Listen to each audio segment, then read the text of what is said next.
తిరిగి BCN news కి స్వాగతం. ప్రోటోకాల్ పాటించి రాష్ట్ర ముఖ్యమంత్రి నారా చంద్రబాబు నాయుడు, ఉప ముఖ్యమంత్రి కొనిదెల పవన్ కళ్యాణ్ల చిత్రపటాలను ప్రభుత్వ కార్యాలయాల్లో ఏర్పాటు చేయాలని తెలుగుదేశం, జనసేన, బీజేపీ నాయకులు ప్రభుత్వ అధికారులను కోరారు.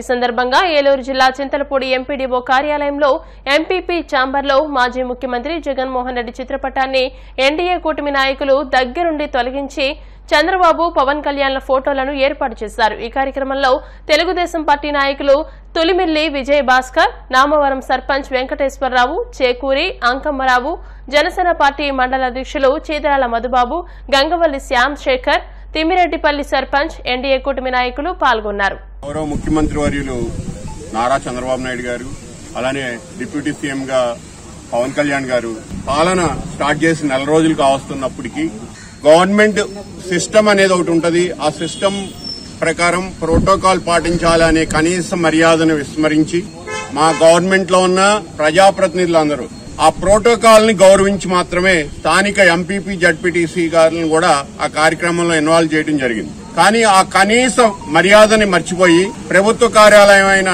మండల పరిషత్ కార్యాలయంలో ఈ రోజుకి కూడా మండల పరిషత్ అధ్యక్షుల రూమ్ లో మాజీ ముఖ్యమంత్రి ఫోటోలు ఇంకా కనపడుతున్నాయి. దాన్ని మేము క్వశ్చన్ చేస్తే అధికారులకు సమాధానం చెప్పారు, ఫోటోలు నా రూము, ఇది మీ రూమ్ కాదండి, ఈ రూమ్ లో మీరు ఉండడానికి ప్రజలు ఇచ్చిన అధికారం 5 సంవత్సరాలు మాత్రమే, అక్కడ ప్రభుత్వ నిబంధనలకు లోబడి పనిచేయాలండి. అలా పనిచేయడానికి ఇష్టం లేకపోతే గౌరవంగా మీ పదవికి రాజీనామా చేసి తప్పుకోవాలి, గాని ప్రోటోకాల్ పాటించకుండా నా ఇష్టం అంటే ఇది గవర్నమెంట్ కార్యాలయం, ప్రైవేటు ఆఫీస్ కాదు. దయచేసి ఈ విషయంలో మండలంలో ఉన్న అధికారులందరికీ మేము ఒకటే విజ్ఞప్తి చేస్తున్నాం, ప్రోటోకాల్ పాటించండి. ఒక పద్ధతి, సిస్టమ్ తో క్రమశిక్షణ తో నడిచే ప్రభుత్వం ఉంది. విచ్చలవిడితనంగా నేనేం చేస్తే అదే శాసనం అనే ప్రభుత్వం పాలనలో లేదు. దయచేసి గమనించాల్సిందిగా కోరుతున్నాను. ఎంపీపీ రూమ్ లో పాత సీఎం ఫోటో, పాత ఎమ్మెల్యే ఫోటో పెట్టుకుని అతను నేను తీయాల్సిన పని లేదన్న దానికి మేము వాళ్ళు వెళ్ళి ఎండీఓ గారిని దానికి రీజన్ అడిగితే ఎండీఓ గారు అది అతని రూమ్ కదా సార్, మేమేం చేస్తామంటే సరే మీకు ఆ బాధ్యత లేకపోతే మీరు వదిలేసేయండి, మేము చూసుకుంటాం అన్నాం. అప్పుడు ఎండీఓ గారు దగ్గరుండి దాన్ని తీసేయడం జరిగింది. ప్లస్ అందులో ఒక ఏసీ ఉంటే ఆ ఏసీ రిపేర్ అని చెప్పి ఇండోర్, అవుట్డోర్ కూడా తీసుకెళ్లడం జరిగింది. దాని మీద క్లారిటీ లేదు మనకి. ఇప్పుడు విషయం ఏంటంటే ఫోటోలు కూడా లేవు. ఆఖరి సీఎం గారిది, మన డిప్యూటీ సీఎం గారిది ఎవరి ఫోటోలు కూడా పెట్టుకోవడానికి కూడా వాళ్ళు ఇష్టపడలేదు. అలాంటి వాళ్ళు ఆ రూమ్ లో ఉండాల్సిన పని లేదు. కాకపోతే వాళ్ళకి ప్రజాప్రతినిధులు కాబట్టి ఎప్పుడు ఎవరు సీఎం అయినా, డిప్యూటీ సీఎం అయినా వాళ్ళ ఫోటోల్ని వాళ్ళని గౌరవించడం సాంప్రదాయం మనకి. మనం ఆల్రెడీ అంతకుముందు కూడా మనం గౌరవించి ప్రతి ఆఫీస్ లో చూసాం. ఇవాళ మన కొన్ని లోగోలు, కొంత ఇంకా జగన్ ఫోటోలు నడుస్తున్నాయి. కొంతమంది సెక్రటరీలు వీళ్ళు కూడా కొంత అటేపు నడుస్తున్నట్టు మనకు డౌట్ వస్తుంది. కాబట్టి మనం ఈ విషయాన్ని గట్టిగా ఎమ్మెల్యే గారి దృష్టికి తీసుకెళ్లి దీన్ని వెంటనే ప్రక్షాళన చేయకపోతే కార్యకర్తల హోదాలో మా మండల ప్రెసిడెంట్ గారు, ఎంపీటీసీలు మొత్తం అందరం కూడా మేము చేయాల్సిన పని, మా ధర్నాలు మేము చేస్తాం. అవన్నీ కూడా తొలగించే కార్యక్రమం మేము చూసుకుంటాం. నెల రోజులు ఆడుతున్న ఒక ఎంపీడీఓ గారు కానీ లేకపోతే కన్సర్న్ ఆఫీసర్స్ ఎవరైతే ఉన్నారో వాళ్ళు ఒక బాధ్యతారహితంగా వ్యవహరిస్తున్నారు. ఎంపీపీ గారి రూమ్ లో ఇంకా మాజీ సీఎం, మాజీ ఎమ్మెల్యే గారి ఫోటోలు పెట్టుకుని కూర్చున్నారు. ఇదేంటి అని అడిగితే అది మా వల్ల కాదు, మాకు ఓపిక సరిపోవటంలో శక్తి లేదు మా దగ్గర అని చెప్తున్నారు. సార్, ఎంపీపీ గారు 5 ఏళ్లకు మారిపోతారు. ఎంపీడీఓ గారు మీరు ఇక్కడ ఉండాల్సిన వాళ్ళే, ఆఫీసర్స్ ఇక్కడ ఉండాల్సిన వాళ్ళే. కాబట్టి కన్సర్న్ ఆఫీసర్స్ ఎవరైతే ఉన్నారో సచివాలయ సెక్రటరీస్ కానీ వాళ్ళందరికీ మీరు ఎంపీడీఓ హోదాలో ఒక ఇన్స్ట్రక్షన్స్ ఇచ్చి సీఎం గారి ఫోటో, డిప్యూటీ సీఎం గారి ఫోటో పెట్టి ఒక ప్రోటోకాల్ పాటిస్తారని మేము ఆశిస్తున్నాం. 164 సీట్లు గెలిచిన తర్వాత ప్రజాభిప్రాయాన్ని మీరు గౌరవించట్లే. ఎంపీడీఓ గారు 11 సీట్లకే పరిమితం అయిపోయింది జగన్మోహన్ రెడ్డి. కాబట్టి ఇవన్నీ ప్రోటోకాల్ ప్రాబ్లమ్స్ లేకుండా సీఎం గారిది, డిప్యూటీ సీఎం గారి ఫోటోస్ కంటిన్యూ చేస్తారని, అలాగే ఒక ఏసీ తీసుకెళ్తే కన్సర్న్ మెంబర్ మీరే ఉన్నారు దాంట్లో, ఎంపీడీఓ ఒక బిల్లు చెల్లించాల్సింది కానీ తీసుకోవాల్సింది కానీ మీరే తీసుకోవాలి. దానికి ఇండెంట్ పెట్టి తీస్తారు బయటికి. అలాంటిది ఏమీ లేకుండా ఎంపీపీఓ గారు వచ్చి అర్ధరాత్రి కాడ తీసుకుపోయారని చెప్తున్నారు. వితౌట్ ఇన్ఫర్మేషన్ మీకు లేకుండా మీ ఆఫీసులో ఏ వస్తువు బయటకు వెళ్ళకూడదు. కానీ మీరు దాన్ని పాటించట్లా. ఇదేంటంటే మాకు తెలియదు అంటున్నారు, ఇవన్నీ చెప్తున్నారు. ఇక నుంచి అయినా మీ అభిప్రాయాలు, ఆలోచనలు మార్చుకుంటే బాగుంటది. లేకపోతే దాని మీద తీవ్రంగానే ఉంటాయి చర్యలు. దీన్ని గమనించగలరని కోరుతూ సెలవు తీసుకుంటాం. ఉన్నత ప్రమాణాలతో కూడిన బోధన నైపుణ్య శిక్షణ విద్యార్థులకు అందించాలని కాకినాడ జిల్లా కలెక్టర్ షాన్ మోహన్ సగిలి ఉన్నత సాంకేతిక విద్యాధికారులను కోరారు. గురువారం మధ్యాహ్నం కలెక్టరేట్ కోర్టు హాల్లో జిల్లా కలెక్టర్ షాన్ మోహన్ పలు శాఖల అధికారులతో సమీక్ష నిర్వహించారు. ఈ మేరకు ఆయన మాట్లాడుతూ దేశానికి రాష్ట్రానికి మంచి నైపుణ్యాలు కలిగిన మానవ వనరులను అందించేలా ఉన్నత విద్యా బోధన ఉండాలని సూచించారు. అనంతరం అచ్చంపేటలోని ఎంఎస్ఎన్ పీజీ ఎక్స్టెన్షన్ సెంటర్లో గ్రీన్ బెల్ట్ కు నిర్దేశించిన భూములు ఆక్రమణకు గురైనట్లు సెంటర్ ప్రిన్సిపాల్ తెలిపిన అంశంపై సర్వే చేయించి తగు చర్యలు చేపడతామని కలెక్టర్ తెలియజేశారు. కూటమి ప్రభుత్వ హనీమూన్ ముగిసిన తర్వాత తమ యాక్షన్ ఉంటుందని మాజీ మంత్రి గుడివాడ అమర్నాథ్ తెలిపారు. ఎన్నికల్లో ఓటమి తర్వాత తొలిసారిగా విశాఖ ఎండాడలోని వైసీపీ కార్యాలయంలో విస్తృత స్థాయి సమావేశం నిర్వహించారు. ఎన్నికల్లో వైఫల్యాలు, నేతల తీరుపై చర్చించారు. అలాగే వైఎస్ఆర్ జయంతి నిర్వహణపై కూడా చర్చించారు. అనంతరం గుడివాడ అమర్నాథ్ మీడియాతో మాట్లాడుతూ ఈ నెల 8వ తేదీన ప్రపంచవ్యాప్తంగా వైఎస్ఆర్ జయంతి వేడుకలను నిర్వహిస్తామని తెలియజేశారు. ఎన్నికల ఫలితాలపై ఇప్పటికే జగన్ సమీక్ష మొదలుపెట్టారని, నియోజకవర్గ స్థాయిలో నాయకులతో సమావేశాలు పెట్టే ఆలోచన చేస్తున్నామని తెలిపారు. ఓటమికి గల కారణాలను విశ్లేషించుకుంటున్నామని పేర్కొన్నారు. దివంగత మహానేత వైఎస్ రాజశేఖర రెడ్డి గారి 75వ జయంతి సందర్భంగా విశాఖపట్నం జిల్లా వ్యాప్తంగా ఆయనకి ఘనమైనటువంటి నివాళులర్పించేటువంటి దానికి ఇటువంటి కార్యక్రమాన్ని చేయడం జరిగింది. రాజశేఖర రెడ్డి గారి కార్యక్రమాలు, ఆయన విగ్రహాలకి పూలమాలలు వేసి నివాళులర్పించేటువంటి కార్యక్రమాలు, వివిధ సేవా కార్యక్రమాలు ప్రపంచవ్యాప్తంగా జరుగుతున్నప్పటికీ, రాష్ట్ర వ్యాప్తంగా కూడా పెద్ద ఎత్తున జరుగుతున్నప్పటికీ, విశాఖపట్నం జిల్లా వ్యాప్తంగా కూడా ప్రతి డివిజన్లో కూడా ఉన్నటువంటి 98 డివిజన్స్ కానివ్వండి, లేదా పెందుర్తి మిగిలినటువంటి 3 మండలాలు, భీమిలి నియోజకవర్గంలో ఉన్నటువంటి 3 మండలాలు, అన్ని ప్రాంతాల్లో కూడా ఈరోజు సమావేశాన్ని ఏర్పాటు చేయడం, పెద్దలందరూ కూడా విచ్చేయడం, ముఖ్య నాయకులు, కార్పొరేటర్లు, వివిధ హోదాల్లో ఉన్నటువంటి పార్టీ నాయకత్వం అంతా కూడా ఈరోజు రావడం జరిగింది. వచ్చినప్పుడు కూడా అనేక విషయాలు, ఎందుకంటే నేటికి ఎన్నికల ఫలితాలు వచ్చి నెల రోజులు పూర్తయినటువంటి తరుణంలో పార్టీ కూడా జగన్మోహన్ రెడ్డి గారి నాయకత్వంలో రానటువంటి కాలంలో ఏ రకంగా కార్యాచరణ రూపొందించాలి, మొన్న వచ్చినటువంటి ఫలితాలు, దానికి గల కారణాలు, జరిగినటువంటి పొరపాట్లు ఏంటి అనేటువంటివి కూడా సమీక్షించుకోవాల్సినటువంటి అవసరం పార్టీ మీద ఉంది.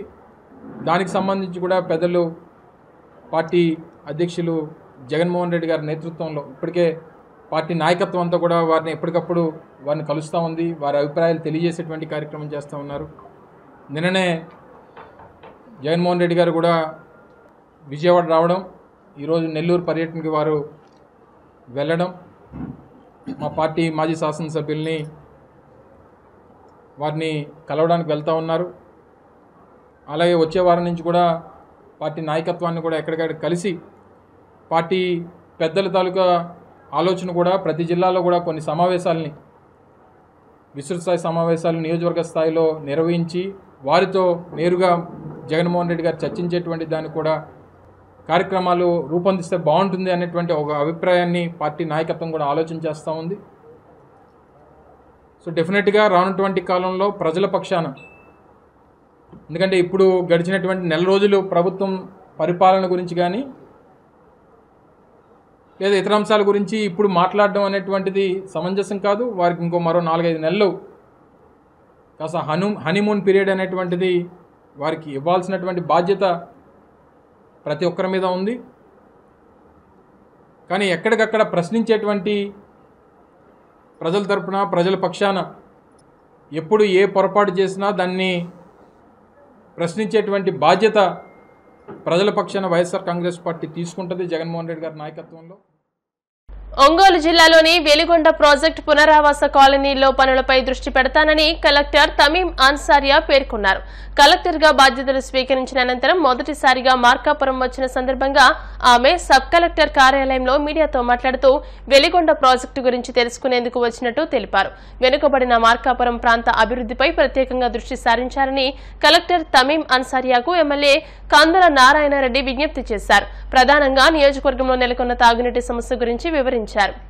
వెలిగొండ ప్రాజెక్ట్ గురించి పూర్తి అవగాహన తీసుకోవడానికి ప్రాజెక్ట్ ప్రాంతాల్లో ఫీల్డ్ ఇన్స్పెక్షన్ జరిగింది. అదే తప్ప ఇక్కడ engineering works intake well constructions అవుతుంది, దాన్ని కూడా చూడడం జరిగింది. సబ్మర్జ్ కాబోయే విలేజెస్ లో వెళ్ళి అక్కడ ఉన్న ప్రజలతో కూడా కలవడం జరిగింది. అదేవిధంగా R&R సెంటర్స్ ఉన్నాయి, అక్కడ జరుగుతున్న ఇన్ఫ్రాస్ట్రక్చర్స్ వర్క్ని కూడా చూడడం జరిగింది. ఈ ప్రాజెక్ట్ని వేగవంతం చేసి ముందుకు తీసుకెళ్లడానికి అన్ని రకాల ప్రయత్నాలు మార్కాపురం నియోజకవర్గంలో ఉన్నటువంటి వెలుగొండ ప్రాజెక్టుని సందర్శించేదానికి వచ్చినటువంటి కలెక్టర్ గారిని మర్యాదపూర్వకంగా కలవటం జరిగింది. ఆమెకు ఈ ప్రాంతంలో ఉన్నటువంటి సమస్యలు, వెలుగొండ ప్రాజెక్టు పట్ల ఉన్నటువంటి గత ప్రభుత్వం చేసిన నిర్లక్ష్య వైఖరి, ఇవన్నీ కూడా ఆమెకు వివరించాం. ముఖ్యంగా డ్రింకింగ్ వాటర్ మార్కాపురం పట్టణంలో గాని, పొదిలిపట్నంలో గాని, అలాగే నియోజకవర్గంలో ఉన్న గ్రామాలలో గాని త్రాగునీటి సమస్య అధికంగా ఉంది. ఇస్తున్నటువంటి ట్యాంకర్లు సరిపోవట్లేదు, ట్యాంకర్లను పెంచాలి. రెండోది క్యాటిల్ కు వాటర్ ఇవ్వట్లేదు. ఈ క్యాటిల్ కు వాటర్ ఇవ్వకపోవడం వల్ల అనేక ఇబ్బందులు ఎదుర్కొంటా ఉన్నాయి. పశువులు ఇటువంటి వాటన్నిటి కూడా సమస్యలు వస్తా ఉన్నాయి. కాబట్టి తక్షణమే పరిష్కరించాల్సిందిగా కోరటం జరిగింది. ఆమె కూడా సానుకూలంగా స్పందించి రేపు ఎల్లుండి లోపల దీని మీద ఒక పై లెవెల్లో అధికారులతో కూడా మాట్లాడి నిర్ణయం తీసుకుని ఇమ్మీడియట్ గా యాక్షన్ తీసుకుందాం, ఇమ్మీడియట్ గా వాటర్ సరఫరా విషయంలో చర్యలు తీసుకుందామని చెప్పి ఆమె చెప్పడం జరిగింది. అలాగే వెలుగొండ ప్రాజెక్టు కూడా గత ప్రభుత్వం నిర్లక్ష్య వైఖరి వల్ల, నిర్లక్ష్యం వల్ల రావాల్సినటువంటి వాటర్ ఇవ్వాల్సినటువంటి పరిస్థితి ఉన్నా కూడా ఇవ్వకుండా కేవలం కాంట్రాక్టర్ల లబ్ధి కోసం, వాళ్ళ లబ్ధి కోసం ఈ ప్రాజెక్టు నిర్లక్ష్యం చేశారు. కాబట్టి ఎట్టి పరిస్థితుల్లో ఒక 5 TMC అయినా కానీ మన చెరువులకి, రిజర్వాయర్లకు వదిలి, అంటే ఇది ఒకటేసారి 43 TMCలు 53 TMCలు పట్టేదానికి లేదు. ఎందుకంటే డ్యామ్ యొక్క ఉన్నటువంటి ఏ డ్యామ్ లో అయినా సరే విడతల వారిగా పెంచుకొని రావాల్సిన అవసరం ఉంది. అలా పెంచుకునే క్రమంలో మొదటి విడతగా ఒక 5 TMCలు, సెకండ్ విడతగా ఒక 10 TMCలు అట్లా విడతల వారిగా పెంచి డ్యాము నింపాల్సిన అవసరం ఉంది. ఏ రకంగా చేస్తే మనం ఇమ్మీడియట్ గా చేయగలుగుతాము అనేటువంటి వివరాలు కూడా కలెక్టర్ గారితో డిస్కస్ చేయడం జరిగింది. వార్తలు ముగించే ముందు ముఖ్యాంశాలు మరోసారి. ప్రభుత్వ వసతి గృహాల్లో మౌలిక సదుపాయాలను మెరుగుపరుస్తాం, హామీ ఇచ్చిన సాంఘిక సంక్షేమ శాఖ మంత్రి డోలా శ్రీ బాల వీరాంజనేయ స్వామి.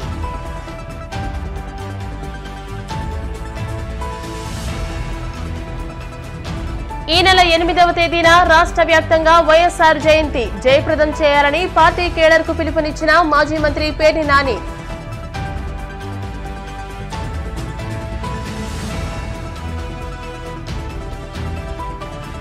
ఉన్నత ప్రమాణాలతో విద్యార్థులకు విద్యనందించాలి, అధికారులకు సూచించిన కాకినాడ కలెక్టర్ షాన్ మోహన్ సగిలి.